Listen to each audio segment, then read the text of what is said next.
Hello friends, நம்ம என்ன பார்க்க போகிறோம்னா டாப் 4 காட்ஸ் பேபி ஃபார்மில் செஞ்ச ஃபீட்ஸ் அப்படி தான் இந்த வீடியோவில் பார்க்க போகிறோம். அதாவது கடவுள்கள் குழந்தை பருவத்தில் செஞ்ச சில சாதனைகள் அல்லது அற்புதங்களை பற்றி தான் இந்த வீடியோவில் பார்க்க போகிறோம். இதில் 4 கடவுள்களை தான் எடுத்திருக்கேன். இந்த 4 கடவுளை தாண்டி மற்ற கடவுளுமே பார்த்தீங்கன்னா குழந்தை பருவத்தில் நிறைய சாதனைகள் பண்ணியிருக்காங்க. பட் அதெல்லாம் வேறு வீடியோவில் பார்க்கலாம். பட் இந்த வீடியோவில் பார்த்தீங்கன்னா ஒரு 4 காட்ஸ், அதை ஒரு டாப் 4 லிஸ்ட் பண்ணியிருக்கேன். இந்த டாப் அப்படின்றது என்னோட ஒப்பீனியன் தான். நிறைய பேர் நிறைய விதமாக நிறைய கண்டென்ட் கேட்டுட்டு இருக்கீங்க. நரசிம்மர் விசஸ் காளிதேவி கேட்குறீங்க. நிறைய விதமான நிறைய கண்டென்ட் விஷ்ணு பகவானை பற்றி போடுங்கன்னு சொல்லி கேட்டுருக்கீங்க.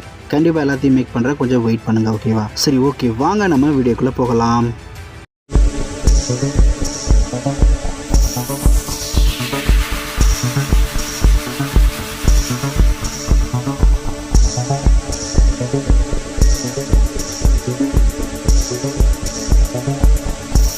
நம்பர் 4 இது பார்த்தீங்கன்னா நம்ம ஹனுமான் சின்ன வயசில் என்ன சாதனை பண்ணான்னு சொல்லிட்டு மேக்ஸிமம் ஹனுமான் தெரிஞ்ச எல்லாருக்குமே தெரிஞ்சிருக்கும்.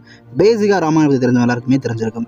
ஹனுமான் சின்ன வயசில் பார்த்தீங்கன்னா அவங்க அம்மா கிட்ட விளையாண்டுட்டு இருக்கும் போது அவங்க அம்மா தூக்கி கொஞ்சம் அவரை பார்த்தீங்கன்னா பழங்கள் ஓடிட்டு இருப்பாங்க. அப்போது ஆகாயத்தை பார்த்து சூரியனை பார்த்து ஹனுமன் அஞ்சனா தேவி கிட்ட கேட்பாங்க, இந்த மாதிரி அது என்னம்மா அப்படின்னு கேட்பாங்க. அப்போது அஞ்சனா தேவி பார்த்தீங்கன்னா இது சூரியன் அப்படின்னு சொன்னால் அவங்களுக்கு டீட்டெயில் எக்ஸ்பிளைன் பண்ண வேண்டியது இருக்கும். அது என்ன இதுன்னு கேட்பான். நம்ம ஷார்ட்டாக பார்த்தீங்கன்னா அது ஒரு பழம்னு சொல்லிடுவோம் அப்படின்னு சொல்லி பார்த்தீங்கன்னா அவங்க பார்த்தீங்கன்னா ஷார்ட்டாக இது ஒரு பழம்ப்பா, அதாவது சூரியன் சொன்னால் சின்ன குழந்தைக்கு அது புரியாது, அது ஒரு ஸ்டாரு, அது ஒரு அங்கே இருக்க, அதில் நமக்கு ஒளி இதெல்லாம் சொன்னால் டீட்டெயிலாக அவங்களுக்கு புரியாதுன்னு சொல்லிட்டு அது ஒரு சுவையான பழம் ஆகாயத்தில் இருக்குது, அந்த பழத்தை யாராலும் பறிக்க முடியாது அப்படின்ற மாதிரி சொல்லியிருப்பாங்க. ஹனுமன் உடனே நான் பறிப்பேன் அப்படின்னு சொல்லுவார். பட் அஞ்சனா தேவி இல்லைப்பா, அது யாராலையுமே பறிக்க முடியாது, அது ஒரு மாம்பழம் மாதிரி ஒரு பழம் அப்படின்னு சொல்கிறாங்க. சொல்லிவிட்டு அவங்க போயிடுவாங்க. அப்போ ஹனுமன் சின்ன வயசில் இல்லை நம்ம எது பறிச்சே ஆகணும் அப்படின்னு சொல்லி மரத்து மேலே ஏறுவார்.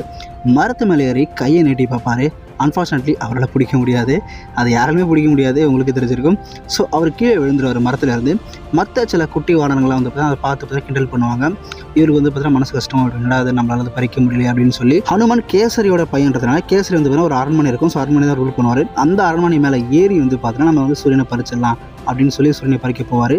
பட் அப்பயும் பார்த்தீங்கன்னா அவரால் பறிக்க முடியாது. ஸோ அப்போ பார்த்தீங்கன்னா ரொம்ப தோல்வி அடைஞ்சு போயிடுவார். ரொம்ப மனசு கஷ்டப்பட்டு என்னடா நம்மளால் பறிக்க முடியும்னு சொல்லி.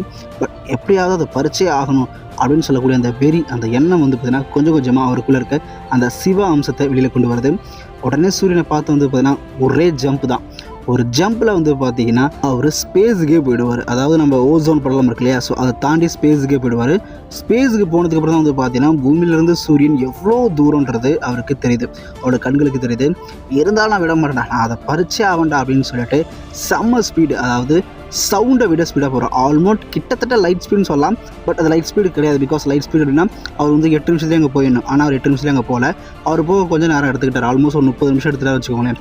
ஸோ ஆல்மோஸ்ட் ஒரு சவுண்டோட ஸ்பீடில் அவர் ட்ராவல் பண்ணுறாரு.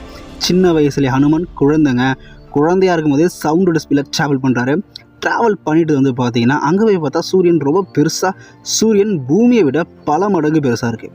அதை பார்த்துட்டு ஹனுமனுக்கு பயங்கர ஷாக், அது இவ்வளோ பெருசாக இருக்குன்னு சொல்லிட்டு. அண்ட் ஹனுமன் சூரியன்கிட்ட போயிட்டாரு. சூரியனுடைய அந்த வெப்ப கதிர்கள் பார்த்தீங்கன்னா ஹனுமனை பெருசாக அஃபெக்ட் பண்ணலை. அவரோட டியூரபிலிட்டி எவ்வளோன்னு பார்த்துக்கோங்க. பூமியை விட 4000-3000 மடங்கு பெருசாக இருக்கக்கூடிய சூரியனை பார்த்தீங்கன்னா சாப்பிட ஆசைப்பட்டு தான் உருவத்தை பெருசாக்குறாரு. ஸோ பூமியை விட பல மடங்கு, இன்க்ளூடிங் சூரியனை விடவே கொஞ்சம் பெருசாக்குறாரு. அது சூரியன் பார்த்தீங்கன்னா அவர் கையில் ஒரு மாம்பழம் மாதிரி தான் இருக்குமா, அந்த சைஸுக்கு மாறாரு. அதை சாப்பிட போகிறாரு. சூரியனுடைய அந்த கதிர்வீச்சுகள் எதுவுமே அஃபெக்டே ஆகலை, அந்த ஹீட்லாம் அவர் ஒன்றுமே பண்ணல. சாப்பிட போகும்போது தேவேந்திரனு சூரியனையும் காலி பண்ண பார்க்குறான், இது பெரிய பிரச்சனை ஆகிடுது, இயற்கைக்கே எதிரான விஷயம்னு சொல்லிட்டு தேவேந்திரன் பார்த்தீங்கன்னா வஜ்ராயுதம் பயன்படுத்தி நம்ம ஹனுமனை அட்டாக் பண்ணிடுறாரு. ஹனுமனுடைய தாடை உடஞ்சி போயிடுது. அதுக்கப்புறம் வருண பகவான் வருவார். அதுக்கப்புறம் பிரம்மதேவன் அதெல்லாம் ப்ராப்ளத்தை சால்வ் பண்ணிடுவார். அது வேறு விஷயம். பட் இருந்தாலும் இந்த இடத்துல ஹனுமான் சின்ன குழந்தையாக இருக்கும் போதே, ஒரு தவழ்கிற குழந்தைக்கு கொஞ்சம் மேலே அந்த ரேஞ்சில் தான் இருப்பார். ஸோ அவங்க அம்மா கக்கத்தில் வச்சுட்டு சுற்றிட்டு இருக்க டைமில் என்ன வச்சுக்கோங்களேன், ஓடி ஆடி விளையாடுற ஒரு சின்ன குழந்தை, ஒரு 4-3 வயசு அந்த ரேஞ்சில் இருக்கும். அந்த டைமில் குழந்தை அப்போவே பார்த்தீங்கன்னா அவர் டேரெக்டாக சூரியனை சாப்பிட போகிறேன்னு சொல்லிட்டு சூரியனை சாப்பிட போயிருப்பார். அவர் நினச்சிருந்தால் சூரியனை அழிச்சிருக்கலாம். இதெல்லாம் பண்ணும்போது ஹனுமன் குழந்தை தாங்க. நெக்ஸ்ட் பார்த்தீங்கன்னா நம்ம கணபதி பார்த்தீங்கன்னா ஹனுமன் மாதிரி ரொம்ப சின்ன வயசில் கிரியேட் ஆகலை, கொஞ்சம் பெரிய வயசு, கொஞ்சம் பெரிய 4 வயசு 5 வயசு அந்த ரேஞ்சில் தான் கிரியேட் பண்ணியிருப்பாங்க அம்மன். இவர் குழந்தையாக இருக்கும் போதே பார்த்தீங்கன்னா சிவகணங்கள் கூட பேட்டில் பண்ணியிருக்காரு. குழந்தை அப்படின்னா ஒரு 5 வயசு அந்த ரேஞ்சில் இருக்கும். அவர் வயசு கிடையாது, பட் 5 வயசு அந்த தோட்டத்தில் ஒரு பையன் வச்சுக்கோங்களேன். ஸோ அவர் பார்த்தீங்கன்னா சிவகணங்களோட பேட்டில் பண்ணி சிவகணங்களை வீழ்த்திருக்காரு. அது மட்டும் இல்லாமல் என்னடா அவன் அடம் பிடிக்கிறான்னு சொல்லி மற்ற கடவுள்களை கூட பேட்டில் பண்ண வந்திருக்காங்க. மற்ற கடவுள்களையும் இழுத்திருக்காரு, இன்க்ளூடிங் நந்தி தேவர். நந்தி தேவரை சின்ன வயசுலேயே வந்து பார்த்தீங்கன்னா நம்ம விநாயகர் பெருமான் தோற்கடிச்சிருக்காரு. நந்தி தேவர்ன்ற சாதாரண கடவுள் கிடையாதுங்க, அவர் ரொம்ப ரொம்ப பவர்ஃபுல்.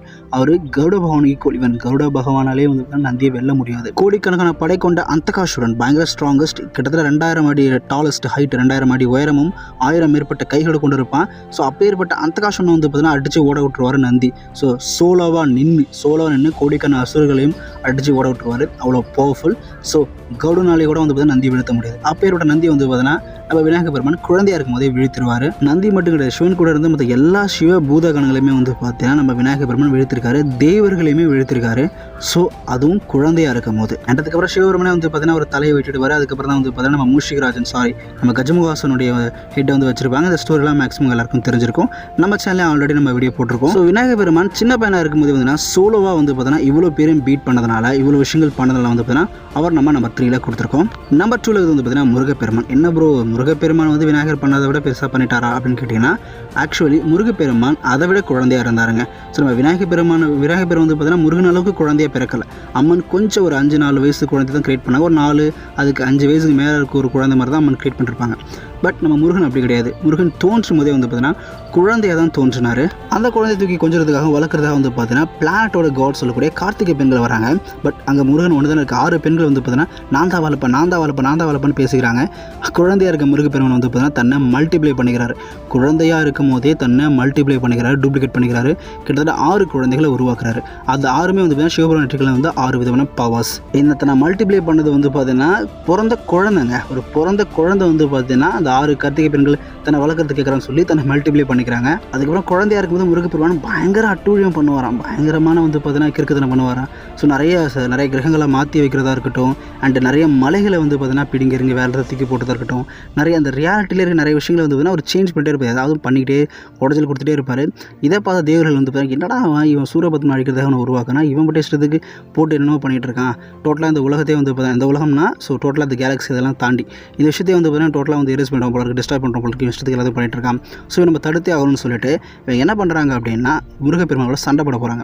முருகன் இந்தமாரி பண்ணக்கூடாது, அது மீன்ஸ் முருகன் கிடையாது கார்த்திகை இதுமாரி பண்ணக்கூடாது, நீ சூரபத்மன் அழிக்கிறதுக்கு அவன் தாரகாசுரன் அழிக்கிறது தான் உருவாகினேன். ஸோ நீ வந்து பார்த்தீங்கன்னா நீயே வந்து பார்த்தீங்கன்னா தேவர்களுக்கு இருந்தாலும் ஆகிடக்கூடாது, நீயே இந்த பிரபஞ்சத்துக்கு ஆபத்து ஆகிடக்கூடாது சொல்லி அவங்க வந்து அவர்கிட்ட எடுத்து பேசுகிறாங்க. அது மட்டும் இல்லாமல் கோவத்தில் வந்து பார்த்தீங்கன்னா முருகனை அடிக்க ட்ரை பண்ணுறாங்க. தேவேந்திரன் வந்து பார்த்தா சக்தி வாய்ந்த ஆயுதமான வஜ்ராயுதத்தை பயன்படுத்துகிறாரு. மற்ற எல்லா தேவர்களுமே வந்து பார்த்தீங்கன்னா தங்களோட சக்தி வாய்ந்த ஆயுதங்கள் அஸ்திரங்களை பயன்படுத்துகிறாங்க. பட் முருகப்பெருமான் வந்து ஜஸ்ட் ஒரு முறப்பு தான், முறைய பார்வை தான்.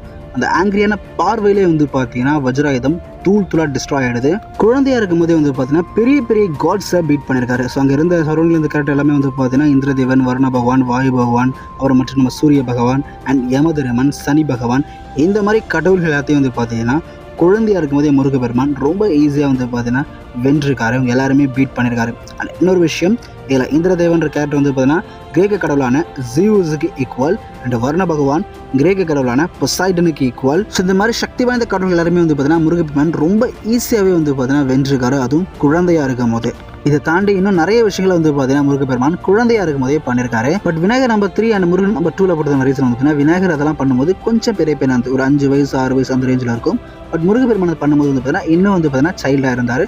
பிகாஸ் அந்த கண்டென்ட்டே வந்து பார்த்தீங்கன்னா சைல்டு ஃபார்ம் தானே. ஃபைனலி நம்பர் 1 வந்து பார்த்தீங்கன்னா கிருஷ்ணர் குழந்தை பருவம், ஒரு தவழ்கிற குழந்தை பருவத்தில் வந்து பார்த்தீங்கன்னா, அதாவது மண்ணு சாப்பிட்ற அந்த பருவத்தில் வந்து பார்த்தீங்கன்னா கிருஷ்ணர் ஒரு மிகப்பெரிய ஃபீட்ஸ் பண்ணியிருப்பார். அதாவது கிருஷ்ணருடைய ஃப்ரெண்ட்ஸ்லாம் வந்து பார்த்தீங்கன்னா கிருஷ்ணருடைய அம்மாவான யசோதா கிட்ட இது மாதிரி கிருஷ்ணர் நம்ம மண்ணெல்லாம் சாப்பிட்றாரு அப்படின்னு சொல்லி கூப்பிட்டு வருவாங்க. கிருஷ்ணர் வந்து பார்த்தீங்கன்னா அதுக்கு மாட்டேன்னு சொல்லி குழந்தையாக இருக்கும்போது கிருஷ்ணர் வந்து பார்த்தீங்கன்னா அதெல்லாம் சாப்பிடலாமா அப்படின்னு சொல்லுவார். அண்ட் அவங்க அம்மா நம்பாமல் உன் வாயை காட்டப்பா அப்படின்னு காமிக்கும் போது அவருடைய மவுத்துக்குள்ளே வந்து பார்த்தீங்கன்னா இந்த என்டையர் யூனிவர்ஸ், இந்த முழு பிரபஞ்சமும் இருக்கும். இந்த முழு பிரபஞ்சம் அப்படின்னா அது இமேஜின் பண்ணி பாருங்கள், அது எவ்வளோ பெருசுன்றது. ஸோ நம்ம வாழக்கூடிய இந்த பூமியை வந்து பார்த்தீங்கன்னா இந்த மில்க்வே கேலக்சிக்குள்ளே ஒரு புள்ளி தான். இந்த யூனிவர்ஸ் கூட ஒப்பிடும் போது இந்த மில்க்வே கேலக்சின்றது ஒரு புள்ளி தான். யூனிவர்ஸ்ன்றது ரொம்ப ரொம்ப ரொம்ப பெருசு. ஸோ டோட்டல் ரியாலிட்டியுமே வந்து பார்த்தீங்கன்னா இவரோட வாய்க்குள்ள காமிச்சிருப்பாரு. ஸ்பேஸ், டைம், கேலக்ஸி, எர்த்தில் இருக்க எலமெண்ட்ஸாக இருக்கட்டும், எல்லா பூமியில் இருக்க எல்லா உயிர்களாக இருக்கட்டும், இந்த பிரபஞ்சத்தில் இருக்க மற்ற உலகங்களாக இருக்கட்டும், இந்த பிரபஞ்சத்தில் இருக்க மற்ற விஷயங்கள், எவ்ரிதிங், இந்த யூனிவர்ஸில் இருக்க எல்லா விஷயத்தையுமே வந்து பார்த்தீங்கன்னா அவருடைய மவுத்குள்ளே காமிச்சிருப்பாரு. என்டையர் யூனிவர்ஸ், அதாவது இந்த முழு பிரபஞ்சமுமே என்னோட வாய்க்குள்ள தான் இருக்குது பார்த்துக்கோப்பா அப்படின்ற மாதிரி. இது உண்மையிலேயே ஒன் ஆஃப் த மிகப்பெரிய ஃபீட்ஸுங்க. அது ஒரு மிகப்பெரிய சாதனை. அதுவும் கிருஷ்ணர் குழந்தையாக இருக்கும்போது, மகாவிஷ்ணு கிருஷ்ணா அவதரிச்சு குழந்தை வடிவத்திலே வந்து பார்த்தீங்கன்னா இந்த முழு பிரபஞ்சமே என் வாய்க்குள்ள தான் இருக்கின்ற காமிச்ச விஷயம் உண்மையிலே மிகப்பெரிய விஷயம். இது மட்டும் இல்லாமல் இதே குழந்தை ஃபார்மில் வந்து பார்த்தீங்கன்னா அவர் வந்து பூதனா அப்படின்னு சொல்லக்கூடிய ரொம்ப ஸ்ட்ராங்கஸ்டான ஒரு டீமனோசஸ், ஒரு பெண் ராட்சசியை வந்து பார்த்தீங்கன்னா பீட் பண்ணியிருப்பாரு. அதுக்கப்புறம் நிறைய டீமன்ஸ் குழந்தையாக இருக்கும்போதே வந்து பார்த்தீங்கன்னா நிறைய சக்தி வாய்ந்த காற்றாரக்கன் போன்ற சக்தி வாய்ந்த நிறைய டீமன்ஸை வந்து பார்த்தீங்கன்னா தோக்கடிச்சிருக்கீங்க. எல்லாம் கம்சனுடைய ஆட்கள். இந்த மாதிரி சக்தி வாய்ந்த டீமன்ஸ் எல்லாமே குழந்தையாக இருக்கும் போதே பீட் பண்ணியிருக்காரு. இந்த லிஸ்ட்டில் கிருஷ்ணர் நம்பர் 1 சொன்னது காரணமே வந்து பார்த்தீங்கன்னா இவர் தவழ்கிற குழந்தையாக இருக்கும் போதே, ஸோ கக்கத்தில் வச்சுட்டு தவழ்கிற குழந்தையாக இருக்கும் போதே வந்து பார்த்தீங்கன்னா இந்த யூனிவர்ஸ்லாம் என் வாய்க்குள்ள தான் இருக்குன்றதை காமிச்சிருப்பாங்க. மற்றவங்களாம் கொஞ்சம் நடக்கிற ரேஞ்சில் இருக்கும்போது வந்து பார்த்தீங்கன்னா நிறைய ஃபீட்ஸாக பண்ணியிருப்பாங்க. ஸோ இது குழந்தைங்க லிஸ்ட்டுன்றதுனால, குழந்தை பருவத்தில் செஞ்ச ஃபீட்ஸ் தான் பெருசுன்றதுனால இந்த ஃபீட்ஸை வந்து பார்த்தீங்கன்னா நம்பர் 1 கொடுத்துருக்கேன். அண்ட் அது மட்டும் இல்லாமல் வந்து பார்த்தீங்கன்னா ஒரு 10 வயசு ஃபார்ம், ஒரு கிருஷ்ணன் வந்து பார்த்தீங்கன்னா ஒரு 10 வயசு இருக்க தோற்றத்தில் வந்து பார்த்தீங்கன்னா மல்டிவர்ஸே எக்ஸ்பிளைன் பண்ணியிருப்பார். மல்டிவர்ஸே வந்து பார்த்தீங்கன்னா பிரம்மதேவன் கிட்ட எக்ஸ்பிளைன் பண்ணியிருப்பார். ஸோ அதெல்லாம் வந்து பார்த்தீங்கன்னா ஒரு 10 வயசுன்றது சின்ன பையன் தான், கிட்டத்தட்ட ஒரு குழந்தை மாதிரி தானே அது 10 வயசுன்றது. அது கம்ப்ளீட்டாக குழந்தை கிடையாது, சைல்டு ஃபார்ம் கிடையாது, அது ஒரு கிட்டு. பட் 10 வயசுலேயே வந்து பார்த்தீங்கன்னா மல்டிவர்ஸை பற்றி எக்ஸ்பிளைன் பண்ணியிருப்பார். நீங்கள் கேட்கலாம் என்ன ப்ரோ முருகப்பெருமான் அதே மாதிரி சின்ன குழந்தையா இருக்கும்போது வந்து பார்த்தீங்கன்னா பிரளயத்தை பற்றி எக்ஸ்பிளைன் பண்ணியிருப்பார். ஸோ அது வந்து சிவபெருமானே வந்து பார்த்தீங்கன்னா குருவா அமர வச்சு சிஷியனை அமர வச்சு இவர் இதெல்லாம் சொல்லியிருப்பாருன்னு கேட்டிங்கன்னா எஸ் ஆமாம் அதெல்லாம் சொல்லியிருப்பார். அது ஒரு மிகப்பெரிய ஃபீட்ஸ் தான். பட் கிருஷ்ணர் தவழ்கிற குழந்தையா இருக்கும்போதே வந்து பார்த்தீங்கன்னா அந்த விஷயங்கள் பண்ணனால இது யூனிவர்ஸ் அந்த என் வாய்க்குள்ள காமிச்சதுனால தான் வந்து பார்த்தீங்கன்னா அவர் நம்பர் 1 கொடுத்துருக்கேன். மற்றபடி பார்த்தீங்கன்னா டெக்னிக்கலாக எல்லா கடல்களும் ஒன்று தான், எல்லா கடலோட ஃபீட்ஸுமே பெரிய விஷயமானது தான். அண்ட் இந்த லிஸ்ட்டில் இருக்க கடல்கள் மட்டும்தான் குழந்தையா இருக்கும்போது சாதனைக்கு பண்ணாங்களான்னு கேட்டிங்கன்னா அப்படி கிடையாது. நிறைய கடல்கள் பண்ணியிருக்காங்க. ஈவன் அம்மன் காமாட்சி அவதாரம் எடுத்திருப்பாங்க. காமாட்சி அவதாரத்தில் வந்து பார்த்தீங்கன்னா 7 வயது பெண்ணாக தான் வந்து பார்த்தீங்கன்னா ஒரு டீமனை வந்து கில் பண்ணுவாங்க. ஸோ பர்ஃபெக்ட் டீமன்ஸை கில் பண்ணியிருப்பாங்க. அவங்க 7 வயது சிறுமி தான். அது மட்டும் இல்லாமல் காளி ஃபார்மில் வந்து பார்த்தீங்கன்னா யூனிவர்ஸை என் வாய்க்குள்ள தான் பாருங்கன்னு அவங்க காமிச்சிருக்காங்க. அண்ட் சைல்டு ஃபார்ம்லேயே அவங்களும் காமிச்சிருக்காங்க. பட் அதெல்லாம் வந்து பார்த்தீங்கன்னா நம்ம வேறு இடையில பார்ப்போம். பிகாஸ் அதெல்லாம் ஸ்டோரியில் வந்து நிறைய ஸ்டோரி விதமாக இருக்கும். அது எல்லாத்தையுமே எதுனா கமெண்ட் பண்ணி எது கரெக்டாக அப்படின்னு சொல்லி நம்ம விதமாக சொல்லணும். அதெல்லாம் பார்த்தீங்கன்னா வேறு இடையில பார்க்கலாம். ஸோ இந்த வீடியோ உங்களுக்கு பிடிச்சிரும்னு நினைக்கிறேன். இதே மாதிரி மீண்டும் சந்திக்கிறேன். Thank you so much.